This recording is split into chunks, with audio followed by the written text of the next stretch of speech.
Police Thane हद्दीत turning point hotel या ठिकाणी चालल्या असलेल्या जुगार अड्ड्याची माहिती माननीय पोलीस अधीक्षक सर यांना गोपनीय बातमीदाराबरोबर मिळाल्याच्या अनुषंगाने त्यांनी पाठवलेले पथकातील PI स्वामी तसेच PSI अफरोज पठाण व स्टाफ यांनी काल रात्री टर्निंग पॉईंट हॉटेल या ठिकाणी छापा घातला। सदर ठिकाणी 62 इसम हे 3 पत्ती 5 पत्ती जुगार खेळत असताना मिळून आलेले आहेत।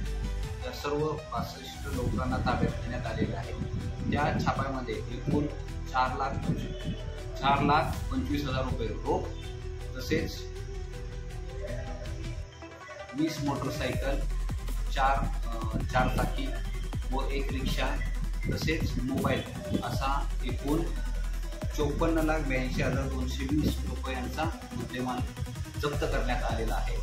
सदर इस्मांविरोधात मिरज शहर पोलीस ठाणे या ठिकाणी गुन्हा दाखल झालेला असून गुन्ह्याचा पुढील तपास API गांधीनगर मिरज शहर पोलीस ठाणे हे करेल।